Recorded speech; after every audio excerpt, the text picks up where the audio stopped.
Hello बच्चों, मैं नेहा चौधरी रसायन विज्ञान की प्रायोगिक कक्षा में आपका स्वागत करती हूं। देखिए बच्चों, हम लोग क्षारीय मूलकों के गुणात्मक विश्लेषण के बारे में पढ़ रहे थे और पिछले वीडियो में हम लोगों ने द्वितीय समूह के लेड धनायन के विश्लेषण के बारे में पढ़ा कि किस तरीके से लेड धनायन का विश्लेषण किया जाता है या उसकी पहचान की जाती है। और देखिए, आज हम लोग बात करेंगे द्वितीय समूह के कॉपर धनायन और आर्सेनिक धनायन के बारे में, यानी किस तरीके से Cu2+ आयन और As3+ जो धनायन है उसका परीक्षण किया जाता है। तो देखिए बच्चों, समझिएगा। देखिए उद्देश्य, देखिए हमारा उद्देश्य क्या हो गया, दिए गए दो अकार्बनिक लवणों में कॉपर धनायन एवं आर्सेनिक धनायन की पहचान करना। तो देखिए हमारा उद्देश्य क्या हो गया कि हमें दो अकार्बनिक लवण दिए गए हैं और उनमें हमें कॉपर धनायन और आर्सेनिक धनायन की क्या करनी है, पहचान करनी है। और देखिए आवश्यक सामग्री, देखिए बच्चों, परख नलियाँ, परख नली होल्डर, परख नली स्टैंड, क्वथन नली, आवश्यक अभिकर्मक एवं कांच की छड़। क्लियर है? आगे देखिए, अब देखिए बच्चों, सबसे पहले हम कॉपर धनायन के परीक्षण के बारे में पढ़ेंगे कि किस तरीके से कॉपर धनायन का परीक्षण किया जाता है, और ये मैं आपको समझा चुकी हूँ। देखिए बच्चों, किस तरीके से जो द्वितीय समूह के हमारे मूलक है, यानी लेड धनायन है, कॉपर धनायन है या आर्सेनिक धनायन है, उनका किस तरीके से विश्लेषण किया जाता है मैं आपको समझा चुकी हूँ। और अब हम यहाँ पर ये देख लेते हैं कि किस तरीके से किसी भी लवण में कॉपर आयन की पहचान की जाती है। तो देखिए इसके लिए क्या क्या हमें प्रयोग करने पड़ते हैं। तो देखिए बच्चों, ध्यान दीजिएगा। देखिए बच्चों, सबसे पहले हम प्रारंभिक परीक्षण की बात करते हैं। देखिए इसमें क्या करते हैं, लवण के मूल विलयन में HCl डालने पर हम क्या करते हैं, लवण का मूल विलयन लेते हैं और उसमें HCl डालते हैं। देखिए क्या होता है, कोई अवक्षेप नहीं आता है, यानी हमारा प्रथम समूह क्या हो गया, अनुपस्थित। अब देखिए बच्चों, मैंने आपको पहले भी बताया था कि जो ये हम विश्लेषण करते हैं ये क्रमबद्ध करते हैं। यानी कहने का मतलब है कि हम यहाँ पे डायरेक्ट ही कॉपर का परीक्षण नहीं करेंगे, कॉपर धनायन का टेस्ट नहीं लगाएंगे। सबसे पहले हमें ये बताना पड़ेगा कि वहाँ पे प्राथमिक समूह, यानी जो पहला समूह है वो क्या है, अनुपस्थित है। उसके बाद में हमें द्वितीय समूह के बारे में बताना पड़ेगा कि हाँ, द्वितीय समूह उपस्थित है और द्वितीय समूह में भी क्या उपस्थित है, कॉपर धनायन। तो इस तरीके से हम क्या करते हैं, सीक्वेंस में ये सारी टेस्टिंग करते हैं। तो देखिए दूसरा क्या है, देखिए उपरोक्त विलयन में जल मिलाकर गर्म करते हैं, फिर H2S गैस प्रवाहित करने पर। अब देखिए बच्चों क्या करते हैं, भाई जो उपरोक्त विलयन है, भाई हमने क्या देखा कि हमारा प्राथमिक समूह तो अनुपस्थित है। अब हम क्या करते हैं, जो ये उपरोक्त विलयन है इसमें जल मिलाते हैं, गर्म करते हैं और हाइड्रोजन सल्फाइड गैस को इसमें प्रवाहित करते हैं। देखिए क्या होगा, काला अवक्षेप आता है जो पीले अमोनियम सल्फाइड में अविलय रहता है। समझे यहाँ पर कि भाई काला अवक्षेप आता है जो कि पीले अमोनियम सल्फाइड में क्या है, अविलय। इसका मतलब क्या हुआ, द्वितीय समूह में, देखिए तो समझिए, द्वितीय समूह में Pb2+ एवं Cu2+ हो सकता है। यानी द्वितीय समूह का जो हमारा लेड धनायन है और कॉपर धनायन है वो हो सकता है। ठीक है, अब देखिए क्या करते हैं आगे, देखिए जो ध्यान से देखिएगा।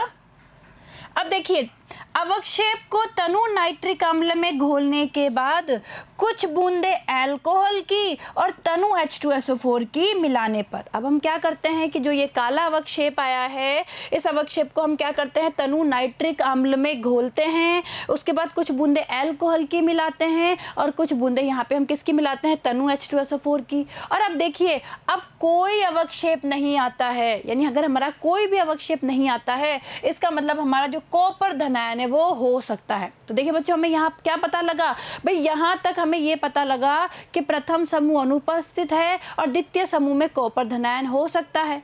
अब हम इसका क्या करेंगे, निश्चयात्मक परीक्षण करेंगे। तो देखिए इसका निश्चयात्मक परीक्षण देखिए बच्चों किस तरीके से होता है। देखिए उपरोक्त विलयन में, देखिए जो ये विलयन है इसी विलयन की हम लोग बात कर रहे हैं, इसमें ही हम लोग निश्चयात्मक परीक्षण लगाते हैं। तो देखिए उपरोक्त विलयन में अमोनियम हाइड्रोक्साइड विलयन को आधिक्य में मिलाने पर, अब हम क्या करते हैं, जो ये उपरोक्त विलयन है इसमें अमोनियम हाइड्रोक्साइड को हम आधिक्य में मिलाते हैं, विलयन नीला हो जाता है। तो देखिए अगर नीले रंग का विलयन आता है इसका मतलब है जो हमारा कॉपर धनायन है Cu2+ आयन है वो क्या हो गया, निश्चित हो गया। आगे देखिए उपरोक्त विलयन में, अब देखिए बच्चों, इसी विलयन के आगे बात की जा रही है। उपरोक्त विलयन में एसिटिक अम्ल मिलाकर पोटेशियम फेरोसाइनाइड विलयन मिलाने पर, अब हम क्या करेंगे, इस विलयन में ही हम एसिटिक अम्ल मिलाएंगे, यानी एसिटिक अम्ल से इस विलयन को अम्लीकृत करेंगे और उसके बाद उसमें हम पोटेशियम फेरोसाइनाइड मिलाएंगे। देखिए क्या होता है, चॉकलेटी भूरा अवक्षेप आता है। और देखिए बच्चों, अगर वहाँ पे चॉकलेटी भूरा अवक्षेप हमें प्राप्त होता है तो इससे हमारा कॉपर निश्चित हो गया, यानी कॉपर धनायन हमारा निश्चित है। क्लियर है? आई बात समझ में आपको कि किस तरीके से हम दिए गए अकार्बनिक लवण में कॉपर धनायन की पहचान करते हैं। और देखिए बच्चों, ये जो तरीका होता है ये क्रमबद्ध होता है, यानी क्रमबद्ध तरीके से विश्लेषण किया जाता है। एक एक समूह का इसमें परीक्षण करते हैं और आगे बढ़ते हैं। क्लियर है? आगे देखिए। अब देखिए बच्चों, Cu2+ यानी जो कॉपर आयन है उसके परीक्षण में होने वाली अभिक्रिया है। और देखिए बच्चों, ये अभिक्रिया हमें पता होना जरूरी है कि वहाँ पे जो भी रंग आ रहा है या जो भी अवक्षेप बन रहा है उसका कारण क्या है। तो देखिए समझिए बच्चों, भाई मैंने आपको क्या बताया था कि भाई जो हमारी ये सेकंड समूह के जो मूलक होते हैं वो किसके रूप में अवक्षेपित होते हैं, सल्फाइड के रूप में। ठीक है भाई, हमने देखा था ना कि काला अवक्षेप आता है वहाँ पर जब हम H2S गैस प्रवाहित करते हैं, और जो काला अवक्षेप आता है वो पीले जो हमारा अमोनियम सल्फाइड उसमें अविलेय होता है। यानी कहने का मतलब है कि जो हमारा ये बना है, यानी जो हमारा अवक्षेप आया है कॉपर का, वो किस रूप में आएगा, वो हमारे सल्फाइड के रूप में आएगा। तो देखिए अभिक्रिया क्या होगी, 3Cus प्लस 8HNO3। हमने फिर क्या पढ़ा था कि उसमें नाइट्रिक अम्ल मिलाते हैं। तो देखिए क्या बन गया, कॉपर नाइट्रेट बन गया, 3Cu और NO3 का whole twice plus 2NO plus 3S plus 4H2O। ठीक है। और देखिए बच्चों, ये जो सल्फर बना है ये सल्फर फिर सल्फेट में कन्वर्ट हो जाता है। कैसे, यानी जब हम HNO3 के साथ और गर्म करते हैं तो देखिए सल्फर प्लस 2HNO3 तो ये H2SO4 बन गया प्लस 2NO, यानी सल्फ्यूरिक अम्ल बन गया। कहने का मतलब है हमारा सल्फर किस में बदल गया, सल्फेट में। देखिए इधर भाई, इसमें ये वाला आयन है ना SO4 2- आयन उपस्थित है इसमें, यानी सल्फर हमारा किस में चेंज हो गया है, सल्फेट में चेंज हो गया। क्लियर है यहाँ तक का? आगे देखिए। अब आगे देखिए क्या होता है। देखिए बच्चों, हमारा जो ये है Cu2+ और SO4 2-। देखिए तो समझिए यहाँ पर कि हमारा जो कॉपर आयन है, भाई हम यहाँ कॉपर आयन का परीक्षण कर रहे हैं, तो कॉपर आयन, सल्फेट आयन और हम उसमें क्या मिलाते हैं, अमोनियम हाइड्रोक्साइड। देखिए तो ध्यान दीजिए, हमने पढ़ा था ना कि उपरोक्त विलयन में अमोनियम हाइड्रोक्साइड विलयन मिलाते हैं। तो देखिए हमने क्या मिलाया यहाँ पे, 2NH3 प्लस 2H2O मिला दिया। देखिए यहाँ पे ये हमारा एक कंपाउंड बनता है CuOH का होल ट्वाइस डॉट CuSO4। ठीक है, इस तरीके से कॉपर सल्फेट और कॉपर हाइड्रोक्साइड बनता है और इसी कारण से विलयन हमारा कैसा हो जाता है, नीला हो जाता है। और देखिए plus 2NH4 plus ammonium ion बनते हैं। क्लियर है यहाँ तक का?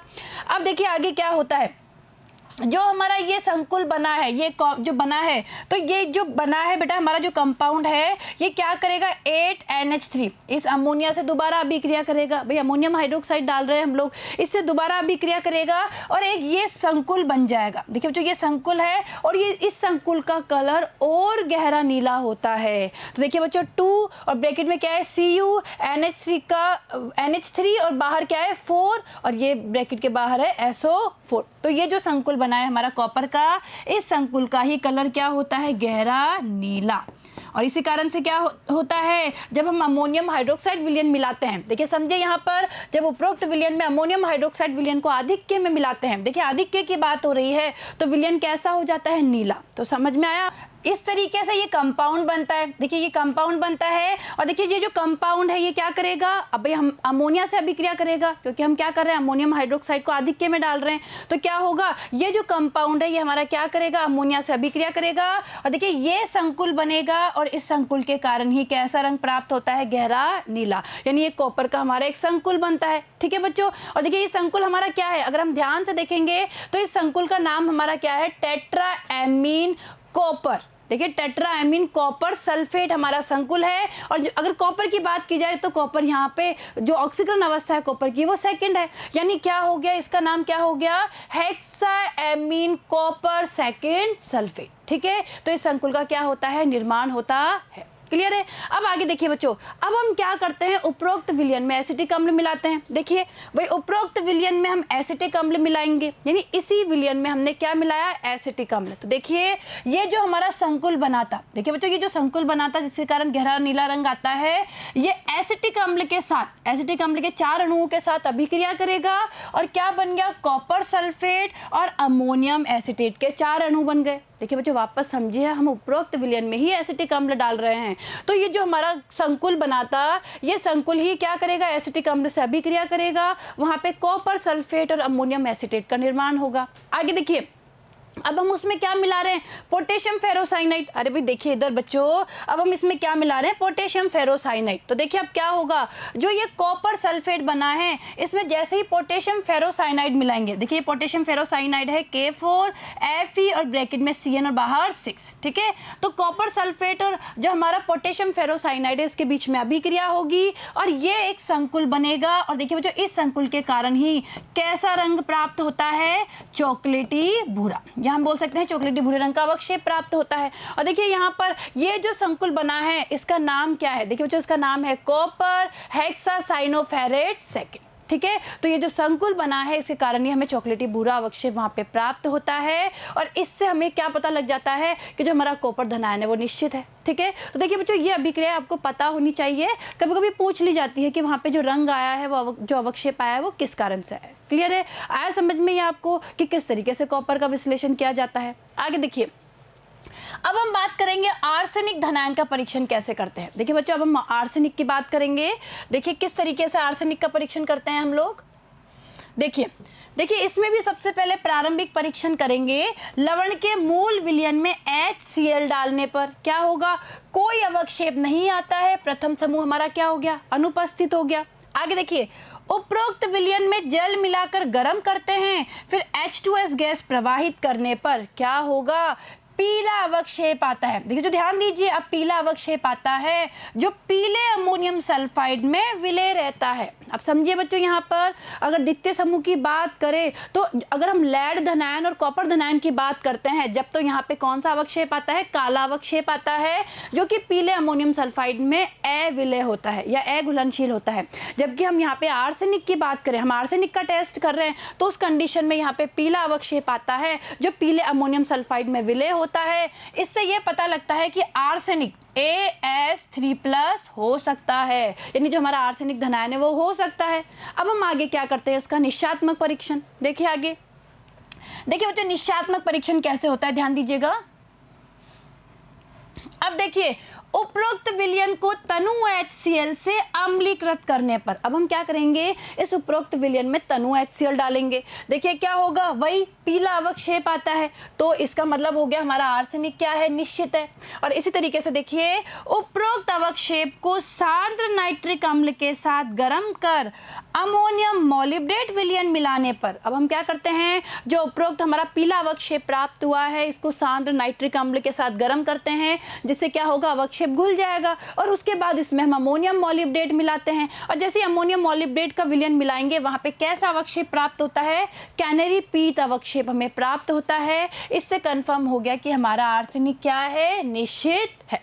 क्लियर है बच्चों, आया समझ में। तो आपको ये भी समझ में आया होगा कि किस तरीके से कॉपर का परीक्षण किया जाता है और किस तरीके से आर्सेनिक का। और देखिए बच्चों, कॉपर में और लेड में यहाँ पे काला अवक्षेप आता है, जबकि अगर पीला अवक्षेप आ जाता है तो वो हमें किसकी उपस्थिति को दर्शाता है, आर्सेनिक की। क्लियर है, आगे देखिए। अब देखिए AS3+ आयन के परीक्षण में होने वाली अभिक्रियाएं। तो देखिए बच्चों, अब हम आर्सेनिक आयन के परीक्षण में होने वाली अभिक्रियाओं के बारे में पढ़ेंगे। और देखिए ये क्या है, AS2S3, यानी ये क्या है, आर्सेनिक का सल्फाइड है, क्योंकि हम लोगों ने पढ़ा था कि जो हमारे द्वितीय समूह के मूलक होते हैं वो सल्फाइड के रूप में अवक्षेपित होते हैं। अब हम क्या करेंगे, इसमें हम अमोनियम सल्फाइड मिलाते हैं। तो देखिए इसकी अभिक्रिया होगी अमोनियम सल्फाइड के साथ और ये क्या हो जाएगा, ये जो अवक्षेप है ये विलय हो जाएगा। वही हमने पढ़ा था कि आर्सेनिक के केस में क्या होता है, वहाँ पे पीले रंग का अवक्षेप आता है। देखिए जो समझे यहाँ पर एक बार, देखिए हमने पढ़ा था ना कि भाई क्या होता है, जब यहाँ पे हम जल मिलाकर H2S गैस प्रोवाइड करते हैं तो पीला अवक्षेप प्राप्त होता है। ठीक है, तो ये पीला अवक्षेप हमारा आर्सेनिक सल्फाइड का है, और जब हमने इसमें पीला अमोनियम सल्फाइड मिलाया तो ये क्या हो गया, विलय हो गया। तो देखिए जो यहाँ पे अभिक्रिया देखिए, इनके बीच में अभिक्रिया होगी, अमोनियम सल्फाइड के 3 अणु और इसके बीच में, और देखिए क्या होगा, इस तरीके से हमारा ये कंपाउंड बनेगा अमोनियम थायो। देखिए इसका नाम क्या है कंपाउंड का, अमोनियम थायो आर्सेनाइड। यानी इस रूप में हमारा जो ये है, जो हमारा ये सल्फाइड अवक्षेपित हुआ है, जो अवक्षेप है वो क्या हो जाएगा, विलय हो जाएगा हमारे अमोनियम सल्फाइड में। ठीक है बच्चों, तो देखिए ये हमारा क्या बन गया, अमोनियम थायो आर्सेनाइड और सल्फर बन गया। क्लियर है। अब आगे देखिए, अब हम क्या करते हैं, इसमें HCl डालते हैं। देखिए तो समझिए यहाँ पर, अब हम क्या करते हैं, उपरोक्त विलयन को तनु HCl से अम्लीकृत करते हैं, पीला अवक्षेप आता है। तो देखिए बच्चों समझिए, हम क्या कर रहे हैं, इस विलयन में यानी जिसमें अमोनियम थायो आर्सेनाइड बना है, इसमें HCl डाल रहे हैं, तो इनके बीच में अभिक्रिया होगी, और देखिए ये क्या बन गया, ये बन गया हमारा आर्सेनिक पेंटासल्फाइड। पेंटासल्फाइड बन गया ना आर्सेनिक का, और इसके कारण देखिए कैसा अवक्षेप आता है, पीला अवक्षेप आता है। ठीक है, पीला अवक्षेप आता है इसके कारण। साथ में देखिए 3H2S प्लस 6NH4Cl, यानी हाइड्रोजन सल्फाइड के 3 अणु और 6 अमोनियम क्लोराइड के अणु बन गए। क्लियर है यहाँ तक का। अब आगे देखिए, अब आगे हम क्या करते हैं कि जो अवक्षेप आया है पीला अवक्षेप, उसे HNO3 के साथ हम गर्म करते हैं। तो देखिए जो यहाँ पे क्या अभिक्रिया होगी, 3AS2S5, यानी जो हमारा ये पीला अवक्षेप आया है, ये इसकी अभिक्रिया होगी 10HNO3 के साथ और 4H2O के साथ में, और देखिए इस तरीके से आर्सेनिक अम्ल बनेगा। देखिए इसे क्या बोलते हैं, आर्सेनिक अम्ल। समझिए बच्चों, देखिए आर्सेनिक अम्ल बन गया 6H3ASO4 plus 10NO plus 15S। ठीक है, देखिए बच्चों ये मैंने आपको बताया था। इधर देखिए भाई, उपरोक्त अवक्षेप को, जो पीला अवक्षेप आया है, उसको हम सांद्र नाइट्रिक अम्ल के साथ गर्म करते हैं। ठीक है, और उसके बाद अमोनियम मोलिब्डेट मिलाते हैं। तो देखिए बच्चों अब हम क्या करेंगे, ये जो बन गया है कंपाउंड, इसमें अमोनियम मोलिब्डेट मिलाएंगे। तो देखिए कैसे अभिक्रिया होगी, ये आर्सेनिक अम्ल, ये अमोनियम मोलिब्डेट है, 12 अणु अमोनियम मोलिब्डेट के और 21 अणु HNO3 के आपस में अभिक्रिया करेंगे। और देखिए बच्चों इस तरीके से ये हमारा संकुल बनेगा, जिसके कारण कैनरी पीत जो कलर है, ये हम बोल सकते हैं कैनरी पीत अवक्षेप आता है। कैसा आता है, कैनरी पीत। और देखिए बच्चों, ये जो हमारा बना है, संकुल बना है, यानी इसको हम क्या बोल सकते हैं, अमोनियम आर्सेनिक मोलिब्डेट। इसे हम क्या बोल सकते हैं, अमोनियम आर्सेनिक मोलिब्डेट। ठीक है, तो इसके कारण कैनरी पीत अवक्षेप आता है। साथ में देखिए 21 NH4NO3 और 12 H2O। क्लियर है। तो ये हमारी आर्सेनिक की अभिक्रियाएं हो गई। और देखिए जो ये अभिक्रिया इसलिए पता होनी चाहिए ताकि हमें ये पता रहे कि किस कारण से कोई भी कलर या अवक्षेप आता है। क्लियर है बच्चों। आगे देखिए, अब देखिए परिणाम क्या होगा हमारा। भाई परिणाम ये होगा कि दिए गए प्रथम लवण में धनायन कॉपर आयन Cu2+ तथा द्वितीय लवण में आर्सेनिक आयन AS3+ उपस्थित है। ठीक है, तो देखिए बच्चों ये चीज़ आपको समझ में आई होगी कि किस तरीके से कॉपर का और आर्सेनिक का परीक्षण किया जाता है। तो देखिए अब हम लैब में चलते हैं और लैब में दिए गए लवणों में हम कॉपर धनायन की और आर्सेनिक धनायन की पहचान करते हैं। क्लियर है बच्चों, तो चलिए लैब में।